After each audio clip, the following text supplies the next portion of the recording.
Hello, everybody. This is Pascal from Neutrality Studies, and today I'm talking again to Thomas Fazi, an Italian journalist with a fantastic Substack and Twitter X.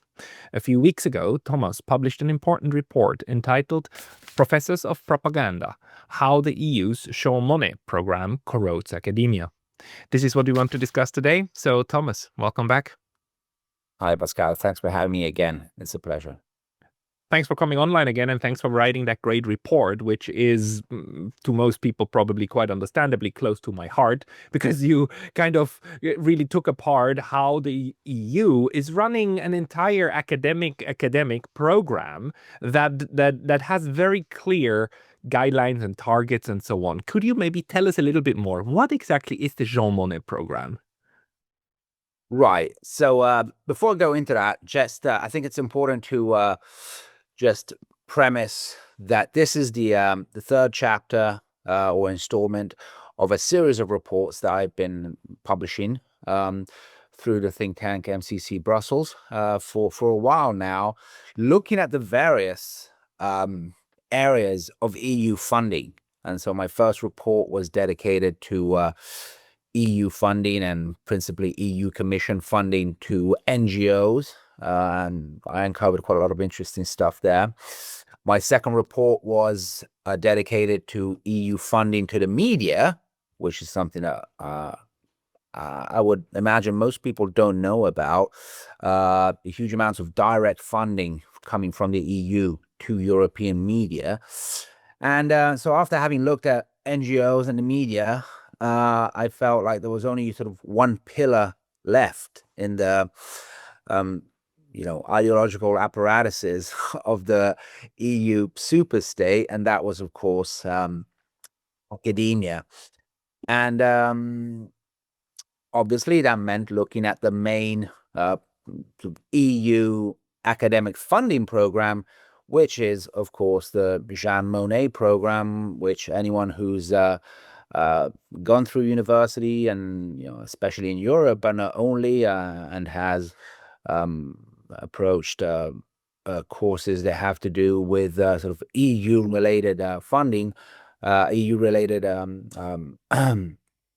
themes, will definitely have come across. So the Jean Monnet program is a program that was launched in 1989, and it was part of the Erasmus program, which had been created just a few years earlier. And again, pretty much every European will know about the Erasmus program, which essentially is a program that aims at promoting cross-border teaching exchanges.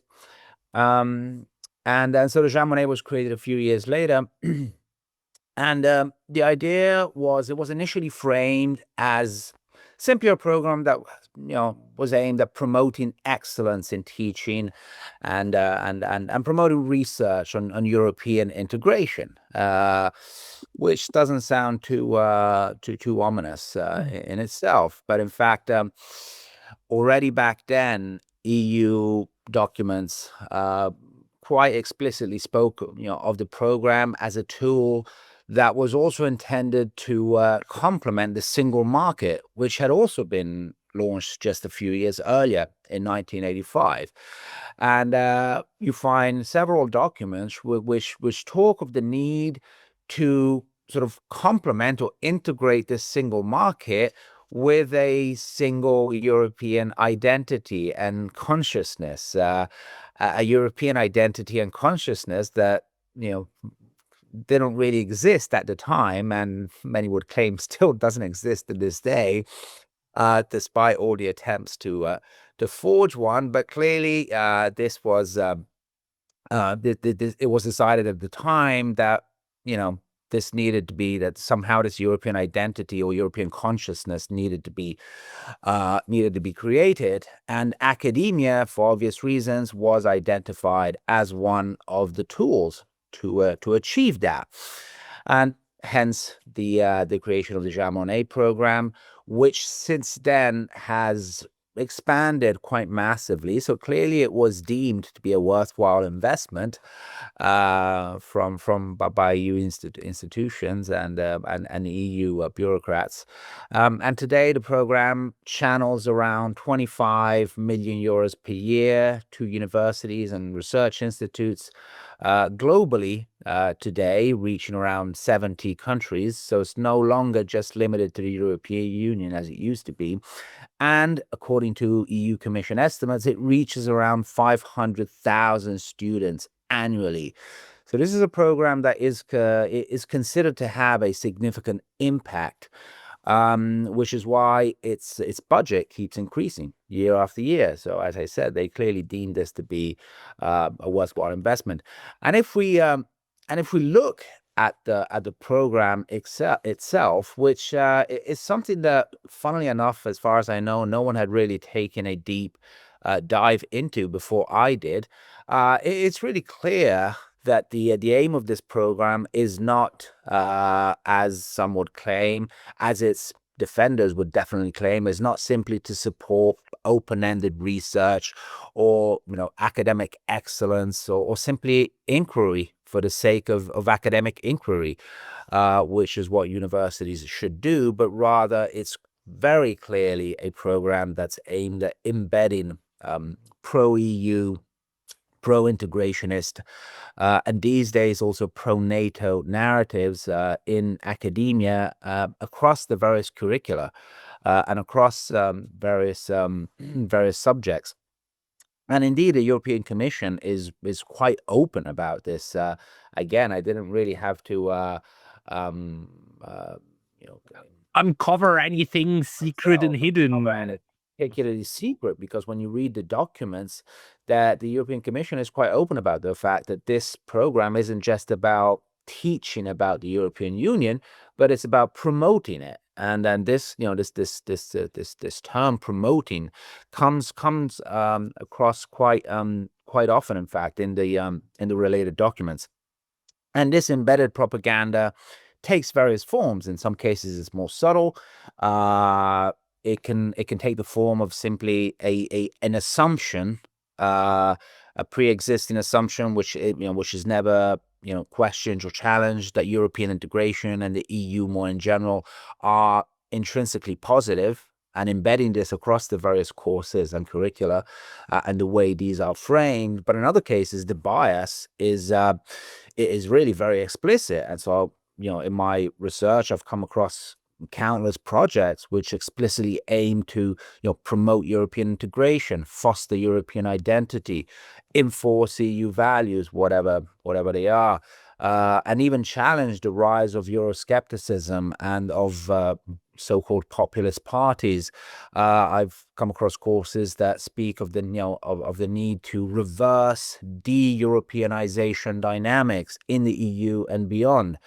Courses aimed at countering quote-unquote disinformation and anti-EU propaganda, which is usually framed as Russian propaganda, and even several courses, especially in non-EU countries, but in prospective members, first and foremost, as one might expect, Ukraine. Countless programs aimed at strengthening the Euro-Atlantic alliance or favoring the integration of countries like Ukraine and other countries into the EU. In some cases, even by progressively aligning the regulatory structures of these countries to the EU's regulatory structure. And so it's very clear when you look at this program that this has nothing to do with simply promoting academic inquiry in itself. This is clearly a program that's aimed at sort of integrating and embedding these pro-EU narratives and the pro-EU agenda more in general into academia.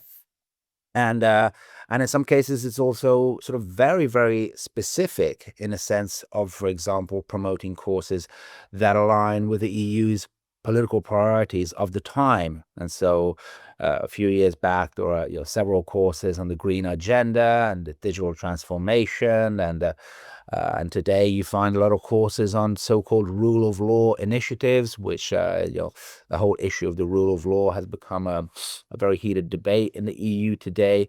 And so it's really hard not to see the Jean Monnet program as anything but yet another tool of the EU's propaganda machine. And again, this is clearly, this can be clearly taken away from the way it's framed in the official documents. I mean, I've just spoken about the courses, but in fact, it's interestingly recipients of Jean Monnet funding, and especially Jean Monnet chairs, which I consider sort of the highest level of Jean Monnet professorships, and there are about 1,000 Jean Monnet shares spread out around the world today. 1,000. And documents, yeah, around 1,000. That's huge. And these are in the documents explicitly expected to serve as ambassadors of the European Union. That word ambassadors returns very often in the documents, and I think this in itself is very telling insofar as I think most of us wouldn't think of academics, of teachers, as having to be ambassadors of anything, really. They should just be ambassadors for the truth, if anything. But these days, if you're receiving money from the European Commission, you're expected to act as an ambassador of the European Union, and in fact to act as an outreach agent for the European Union. And these are not terms that I'm coming up with; these are terms that appear in the official documents. You're supposed to, professors aren't just expected to do research that is aligned with the EU's priorities and agenda, but then they're expected to go out and spread that research in society. And so they're expected to engage with NGOs, to engage with the media, and in fact, a lot of these professors are quite active in the public debate. They write op-eds, they appear in TV, they're interviewed during, for example, the Brexit campaign in the UK. Many of the academics that were interviewed sponsoring a pro EU and anti-Brexit position were Jean Monnet professors, even though it was very rarely disclosed that these professors were in fact, defending the institution that they were working for and that they were paid by, which some might say was somewhat of a conflict of interests. And then you have entire research institutions, the so-called Jean Monnet Centers of Excellence, and especially the so-called designated institutions. And there are 7 of these designated institutions. The most important one is the European University Institute in Florence. And these can be considered kind of the hubs of the EU academic propaganda. And in the grant calls themselves, it says that these institutions are expected to maintain continuous and frequent alignment of their teaching with the EU's political priorities. So again, I mean, I'm not making this up, It's blatant. So it's incredibly blatant. I mean, when you read these, these calls, and you read that these institutions, if they want to get this money, and it's significant money, they have to maintain a continuous and frequent alignment with the EU's political priorities. I mean, it couldn't be spelled out more explicitly, really, that what they're expected to do isn't research. What they're expected to do is provide an external and supposedly independent validation, essentially, for the EU's political agenda, basically. And so, I would say that this is what the Jean Monnet program is. It's one arm of the EU's wider propaganda machine, which spans across several areas and sectors, including NGOs and the media, and these days increasingly social media as well. So this should all be understood as these should be understood as elements of a sort of wider propaganda matrix or propaganda complex that operates in an integrated way, I would say. Yeah, and a lot of it flows back to the budget, right? The European Union simply has a budget in order to shell out funds to work with media institutions, to work with the think tanks, and to work also with the universities. And they, of course, rob each other's backs, right? In a relatively large circle. The shocking thing is that this is not happening as a hidden part of the agenda. It's an openly stated part, which also means that the EU elites who run these programs see nothing wrong with them, right? This is just what you do in order to create resilience of a democracy. I don't know. I mean, it's the wrong word, but this is how they probably frame themselves. Yes, I mean, this is clearly everything these days is framed as measures aimed at defending democracy or countering foreign interference, usually Russian foreign interference. And this has become sort of a blank check that European elites have written themselves to essentially justify pretty much anything, to essentially justify any kind of censorship. Censorship these days falls under the rubric of countering foreign disinformation, foreign interference, even though often they provide very little evidence of actual interference. But this is how censorship is framed these days. Other times it's framed in more progressive terms. So it's framed in terms of countering hate speech or discrimination of minorities or whatever. But clearly, the aim of all these, for example, censorship policies that the EU has been rolling out recently, and the Digital Services Act, the DSA, which is, I would say, sort of the most pervasive, institutionalized form of social media censorship that we have today, at least in the West. And yes, this is how all these measures are framed. But in fact, it's very clear that the aim is to control the narrative. This is what it's all about.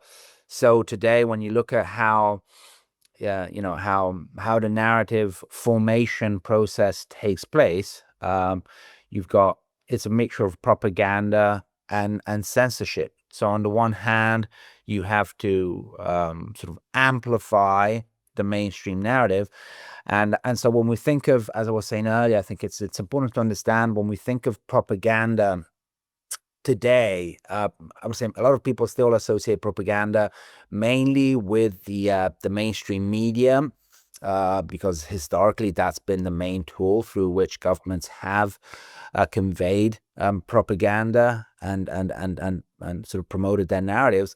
And clearly the media is still very important, but today the media is just one piece in a much bigger propaganda machine, as I was saying. So today the media's role is clearly that of establishing what the narrative is, echoing the narrative of the and the political goals, and justifying the political goals of the political elites, establishing the boundaries of the debate.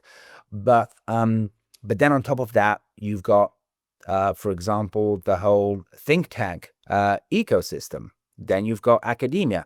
So the role of think tanks and academia, and again, we're talking in many cases in the case of think tanks, pretty much all the biggest think tanks are all either state or para-state funded, or they're funded by elite-aligned so-called philanthropic institutions. And as we've seen with the Monnet program, also a lot of academia today is tied to state and parastate structures, is increasingly dependent on project based funding. And the role of these institutions is to provide external validation, expert, professional validation for these policies and for these narratives. And then you've got the NGOs. So the role of the NGOs is then to go out into society and also promote these narratives from a supposedly independent position. And in fact, their role is then to create an artificial, one might say, political demand for certain policies, which is not organic to society at all. But again, they provide this veneer of independent support for these policies. When you see, dozens, hundreds of NGOs demanding, X, Y, or Z, this gives the impression that, there's some organic public support for this when there usually isn't. In my report about, NGOs, quote unquote, and, in these discussions, scare quotes are really obligatory because most often these words really don't reflect reality at all. And so NGOs, by definition, it's in the term, should be independent from state and government, non-governmental institutions, but in fact, a lot of these NGOs are heavily, if not entirely, dependent on state funding. So they're essentially proxies, basically. In fact, in that report, I speak of propaganda by proxy. That is what NGOs do. And then you have, so this is the propaganda side of things. But then, of course, you also have to control the and this serves to marginalize sort of at the source dissenting narratives because it artificially amplifies these, the mainstream narrative. But of course, now thanks to social media, you've got people going out there and putting out alternative narratives more and more, and that's where the censorship kicks in. And so ultimately, I think this is this is how propaganda and narrative formation works today. It should be understood not just as something that has to do with the media, but as something that really is spread across the entire spread across all of society.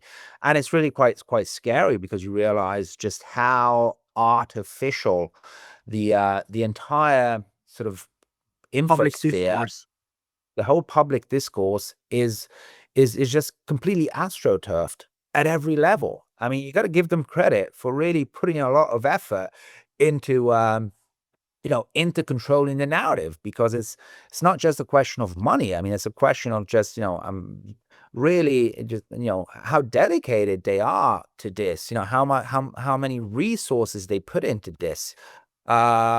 It's really quite impressive. And so ultimately, what you end up with is an illusion of consensus where there is none. So this is how modern propaganda works today, and yes, of course, they think it's completely justified, and maybe some of them really do it on in good faith, really thinking that they're really defending democracy from evil autocracies. But I would wager that most of the people, especially the higher up echelons, are totally aware of why they're doing this, and they're doing this principally to maintain their hold on power. I mean, this is what it's all about. This is what it's always been about, and this is still what it is about today. And of course, today we know that, especially in Europe, but across the West more in general, elites are more delegitimized and than ever before in history, I would say. So we're living through very interesting times, in the sense that elites today are very powerful, in the sense that they wield a lot of tools, incredibly sophisticated tools, tools of propaganda, tools of violence that previous elites could only dream of.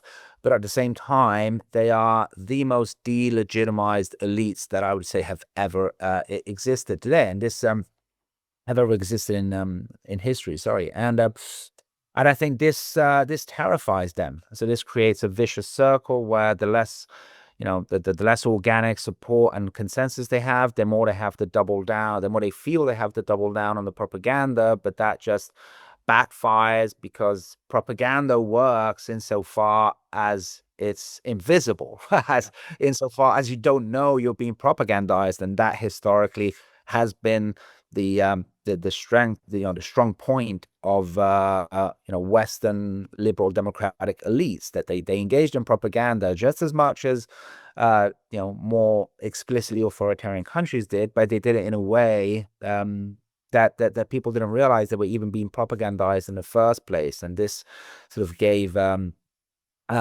a lot of apparently organic support. But now that system has broken down, clearly partly due to the emergence of alternative media, social media, but also for other reasons. And so now they're doubling down continuously on the propaganda, on the censorship, but that just simply exposes the reality more and more. And so it's kind of a vicious circle, really, and which is why I think they're being increasingly forced to resort to outright repression and electoral interferences, such as canceling entire elections, like we saw in Romania, and heavily interfering in elections by banning candidates, by preventing people from voting, etc., because they're losing control of the narrative, and they're no longer able to determine the outcome of elections simply through propaganda, which is why I think we're seeing this kind of escalation in sort of anti-democratic practices by Western elites. Yeah, I mean, the more you lose the narrative, the harder you have to actually crack down on dissent, because you gotta establish that kind of authority. But what you're pointing out is very, very important, just to also make it clear how sophisticated this propaganda network is, and it is a network with nodes and with many different ways and layers that also try to make sure that people like, let's say, a Noam Chomsky, right, today would hopefully not appear anymore within those academic networks, right? Because on the one hand, you want to make sure that those who are in those positions say the right things, and those who could say the wrong things are not in those positions. And we've seen how a colleague of ours, Ulrike Gero, got kicked out of the University of Bonn. We are seeing how academics are either sidelined or completely, or actually, just silenced. And on the other hand, you then fill these positions, right? And you make sure that the people who say the right things and who can be given around in these TV talk shows and so on, and create this fake consensus, how they then have exposure. A question: in your research, did you also find mechanisms, multiplication mechanisms? Because 25 million euros sounds like a lot, but it's not that much money. That's not enough money to buy 1,000 chairs in Europe. So there must be other mechanisms through which you incentivize other foundations to also give money if they give, or something like that. I mean, did you find anything in which way they try to make it more, make this money even more impactful? Right. Well, clearly, I mean, even though I focused simply on the Jean Monnet program, I think it would definitely be interesting to take a wider look at how universities have been radically transformed in over the past decades, and how really pervasive and how project based funding has become in academia, and this is and of course the European Commission is just one source of funding, but we know that these days teachers and academics, they have to go and look for funding all over the place, right? Oh, they do. Because Yeah.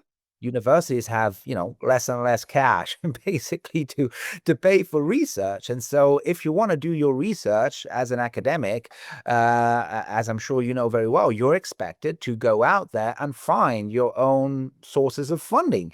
And there's no lack of private foundations, other governments, state related institutions that want to give you money. I mean, it's not that there's a lot of money out there And to you know, be had. I mean, it's even worse. It's just for people who watch this that we are clear what we're talking about.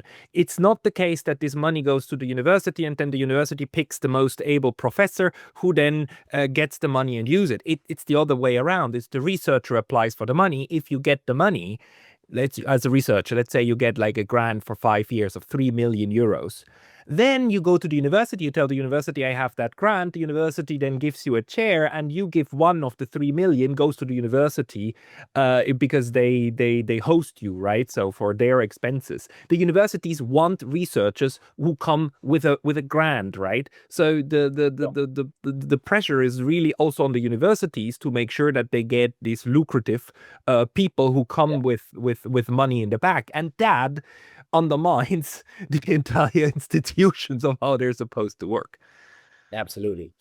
No, it's I think people don't realize just how much this has corrupted academia, because as the Jean Monnet program makes clear, these funds come with very clear strings attached. I mean, they're funding you for a reason, and it's not out of generosity.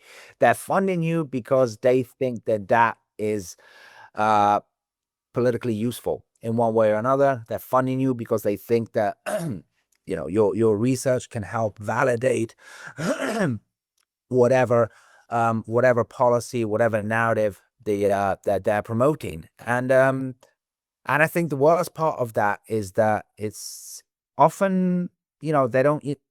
It's not like they don't have to say it to your face. They don't have to say, this is what you have to write and this is the kind of slant that you have to give to your research. I mean, in many cases, in the grant calls themselves, this is also quite explicitly said. But in some cases, the researcher simply knows, what, what bias they have to introduce into the research, what slant they have to introduce into the research, and even what topics they're expected to cover.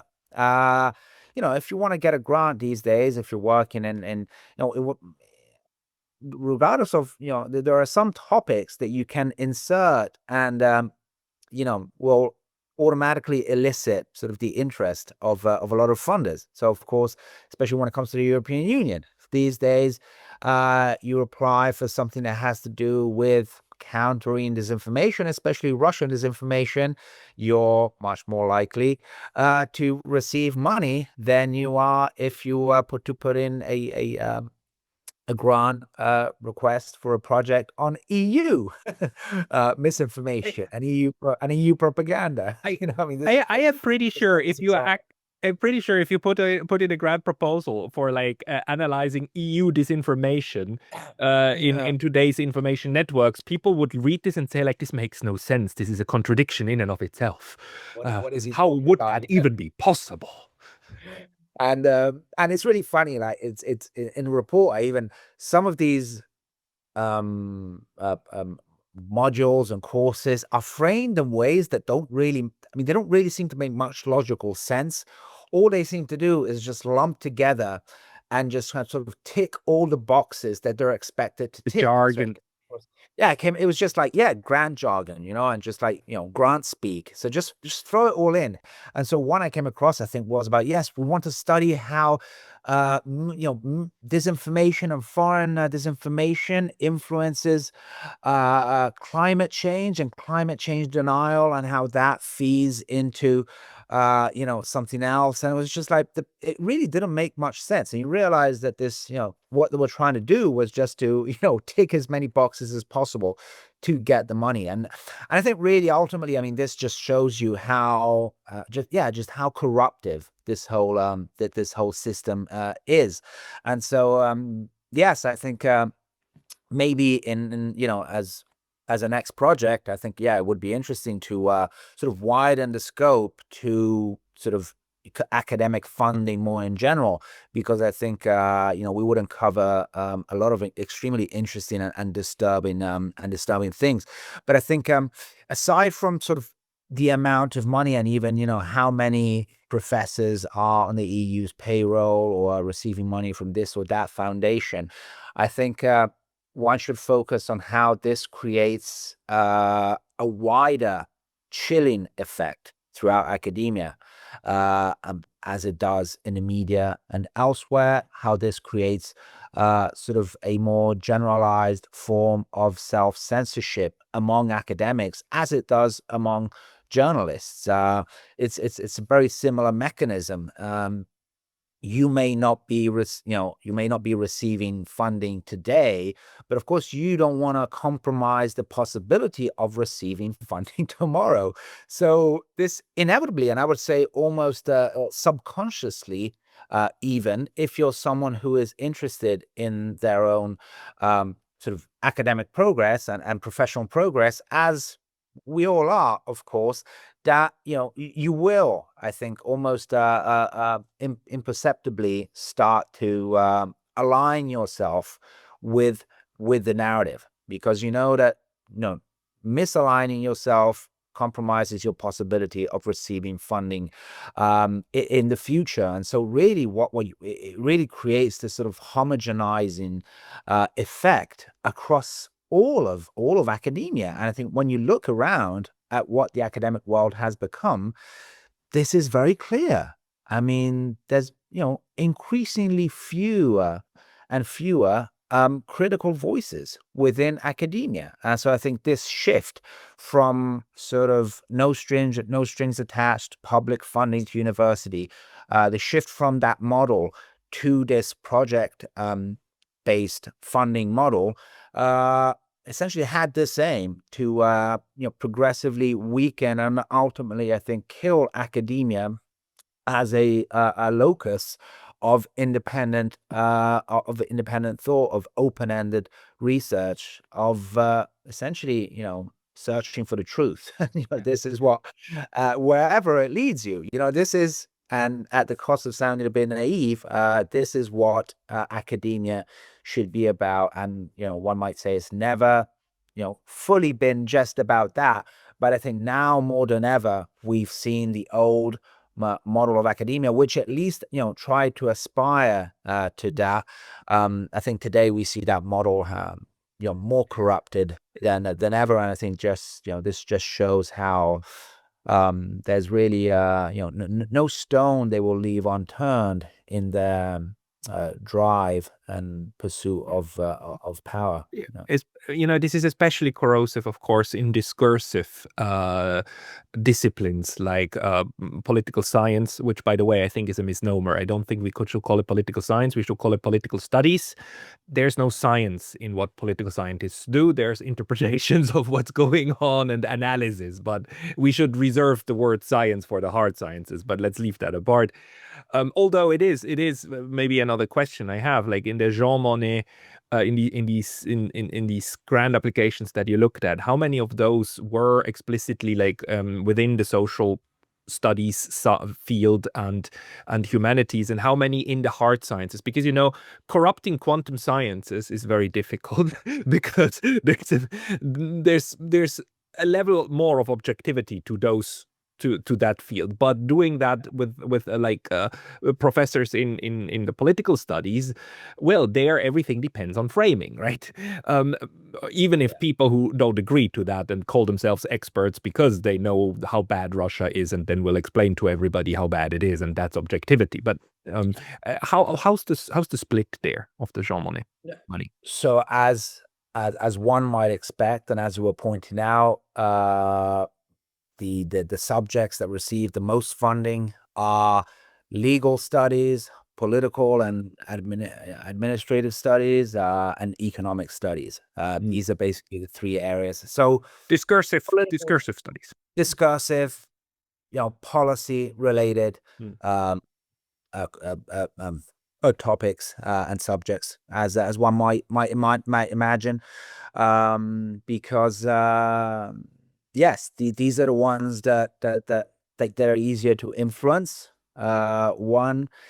These are the ones that have the wider impact on the wider public discourse, as you were saying. And then, of course, these are also the subjects that people who want to become part of the Brussels sort of bureaucratic machinery tend to study.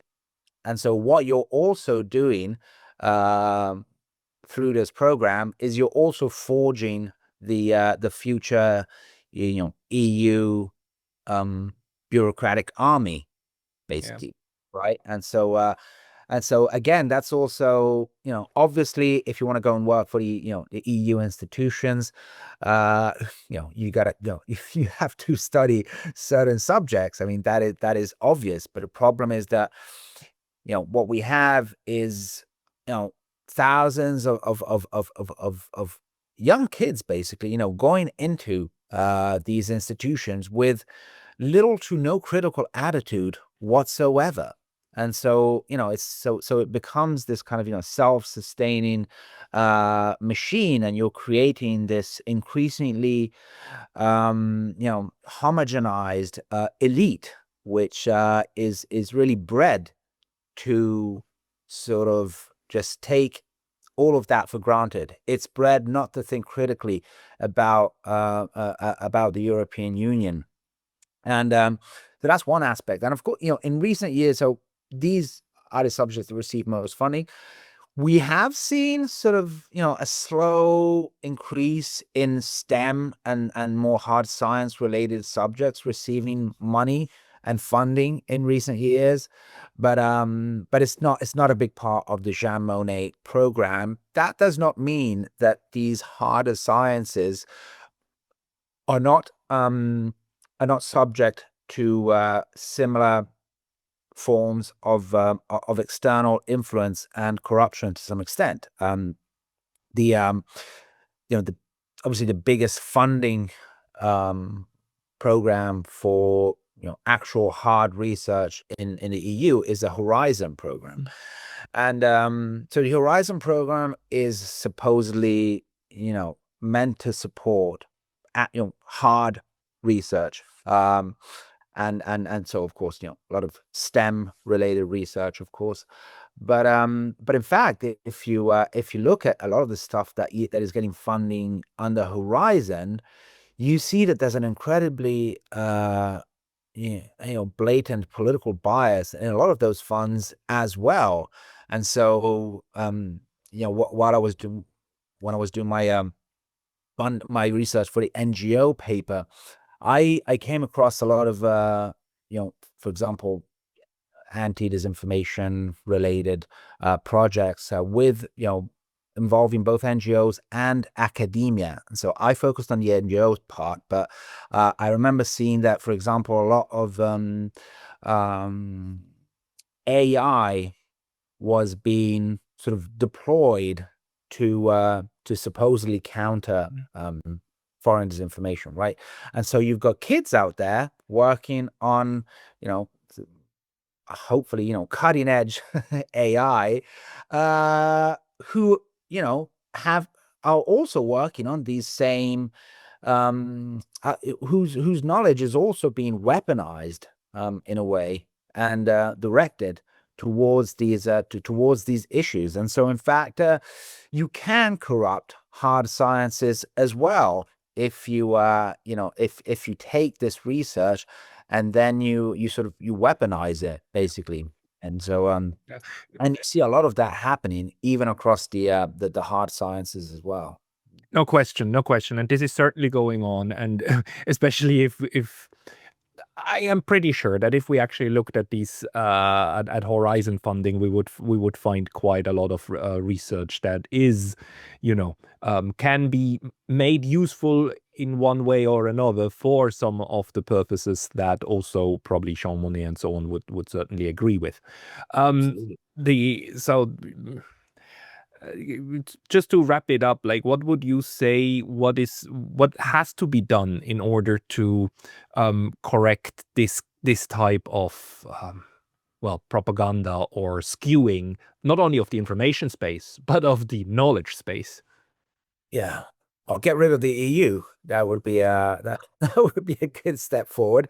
But if we want to be a bit more realistic in the short term, at least, I think at the very least we should be demanding that you know some that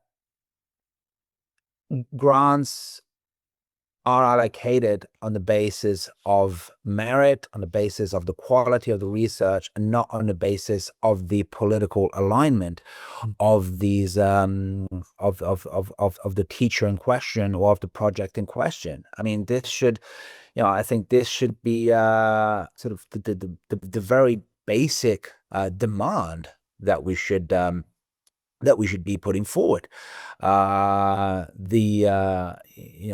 This insane politicization of academia has to be reined in, because it's having an incredibly destructive effect. And so I think one could suggest that I don't know, we need more independent, for example, committees that are attributing this money, that are awarding this money, that are judging these programs.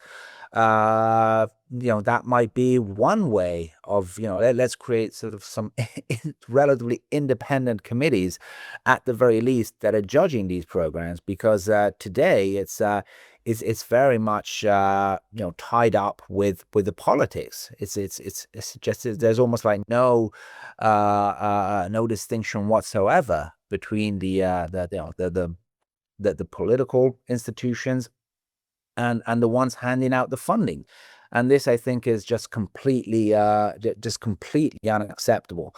And so I think we need to yes, I think really push back against this weaponization of academia as a tool of propaganda. And I think there are various ways we can do that. But I think in general we should really all of us should be standing up to defend the sort of the independence of academia, because this is really one of the founding sort of foundational pillars of modern society. I mean, if we lose independent academia, then we lose everything. I mean, these are the future. We are the ones that are in academia today. The young kids in academia today are the ones that will be going out there in society tomorrow. And if they're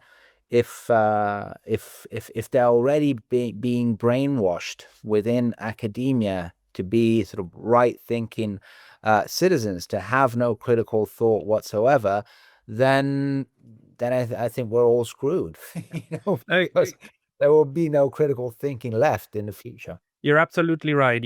Research funding must very similar to Lady Justice be blind, and it must start from a blind place and then judge the projects, and not start from a goal perspective. And if anyone wonders if there are places that do it right, I would argue Japan is doing it right. Japan's funding is extremely blind, and this is why you find in every field you can imagine that exists, you will find some Japanese experts, because they managed to get funding and then further their research. That is true, yeah. Thomas, people who want to read more from you, I direct them to your Substack and to your Twitter. Is there any other place to follow you? No, that's pretty much where I hang out these days. Okay, I'll put that into the description box below. Everybody check out Thomas Fazi's work. Thomas, thank you very much for your time today. Thank you, Pascal. It was a pleasure.